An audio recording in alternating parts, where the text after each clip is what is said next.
Avant de vous présenter cet amendement numéro 694, je voudrais vous dire qu'au niveau du groupe 2RDP, nous tenons, comme ça a été fait au début, à manifester l'ambition qui caractérise l'ensemble du projet de loi ALUR, mais particulièrement, je ne veux pas revenir sur la façon constructive dont sont engagés les débats au cours de toute la problématique du logement, qui est un enjeu essentiel pour nos habitants.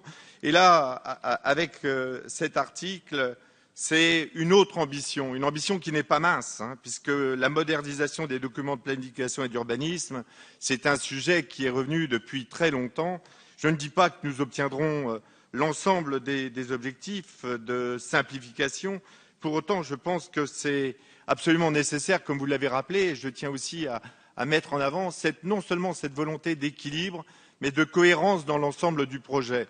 Et là, bien évidemment, il s'agit pour l'ensemble du territoire, parce que si jusqu'ici le débat s'est porté sur les zones urbaines, sur Paris, nous allons parler là de l'aménagement du territoire. Et vous nous rappelez, Madame la Ministre, que vous êtes la ministre également de l'égalité des territoires.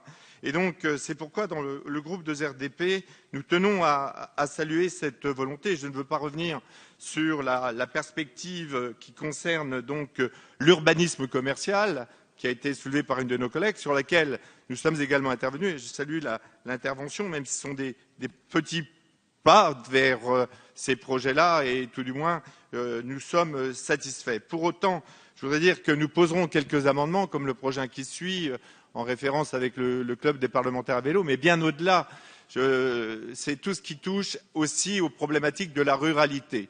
Et donc nous tenons à saluer, ça a été dit tout à l'heure, de voir que le SCOT soit ce document de planification, d'aménagement et d'orientation très forte, avec des objectifs environnementaux, écologiques, concernant la non-consommation, l'arrêt de la consommation des terres arables. Donc, ce sont contre l'étalement urbain, bien évidemment.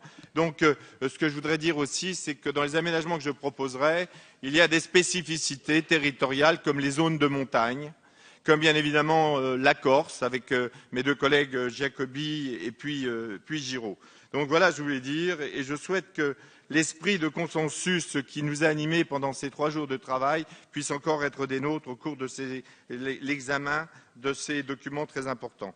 Donc voilà, concernant l'amendement 684, cet amendement propose déjà de rendre compatible le SCOT aux dispositions des articles L111.5.2 et L111.5.3 du Code de l'urbanisme qui ont été introduites par l'article 57 du Grenelle 2 pour garantir la création d'infrastructures de stationnement vélo dans les nouveaux immeubles d'habitation et dans la rénovation des immeubles du bureau.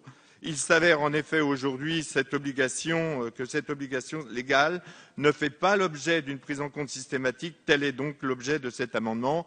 Il ne s'agit pas seulement d'aspects sportifs, il s'agit de développer partout, dans tous les documents, les déplacements doux. Et donc voilà l'objet de cet amendement.